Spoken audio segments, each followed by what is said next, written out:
একটা কথা বলছি যে দেখো, যখন আমি আসছি এক ভক্ত মা সঙ্গে সঙ্গে আমাকে মানে সমানে বলতে আসছে আমার বাবা লাস্ট স্টেজ কই ভক্ত মা কই, কই ভক্ত মা কই।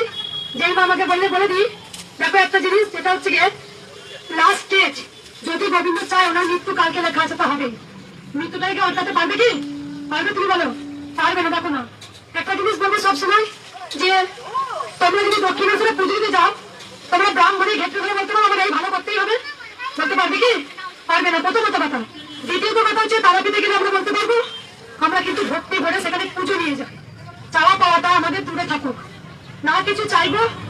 কারণ ভক্তকে বলছি যে জয় কৃষ্ণকালী মায়ের জয়, যাই হোক আমি জানি তোমাদের কিছু কথা ভগবান বলি যে দেখো কি জন্য এসেছি বলো, কি জন্য এসেছি ধরাধামে, কি জন্য এসেছি বলো তোমরা। ওই গোপাল থেকে মানে নিয়ে আসো তো, গোপাল থেকে নিয়ে আসো, সবাই গোপাল থেকে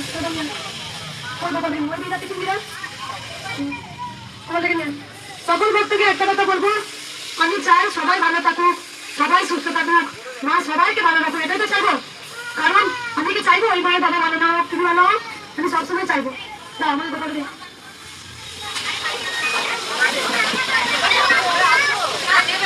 যাওয়ার সময় গোপালকে চেয়ে নিও, হ্যাঁ আমি ভুলে যাবো।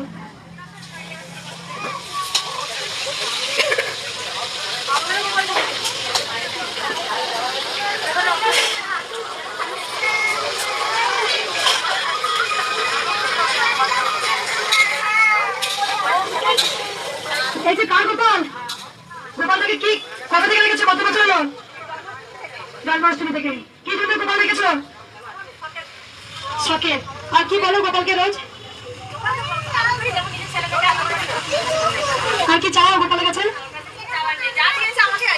একদম। এই যে সকল ভক্তকে বলি যে কিছু চাইবেন না, গোবিন্দর কাছে কিছু চাইবেন না। সবাই আসেন তো কিছু চাইতে নেই, জানো বারবার একটা কথা বলতে নেই। যখন আমাকে বলে না ওই মা যখন বললো আমি রেগে কেন গেলাম জানো, তোমরা কৃষ্ণকালী মায়ের কাছে শুধু চাইতে, তুমি বলো না তো মা কৃষ্ণকালী মা তুমি কেমন আছো, তোমরা এসছি এটাই তো অনেক, তুমি তোমার চরণে এনে ফেলেছো এটাই আমার কাছে অনেক। তুমি দিলেই ভালোবাসবো না, দিলেই ভালোবাসবো না, এটা কখনো হতে পারে? তাই সবসময় গোবিন্দকে নিঃস্বার্থ ভালোবাসতে হয়, কোনোদিন কিছু চাইতে নাই। যখন আমি আসি না ওই যে এক কথা বলছি তখন আমার খুব কষ্ট হয়। দেখো শুধু তার কত দুঃখের কথা বলে যাচ্ছে, আমরা জানি তো মা তোমরা কি জন্য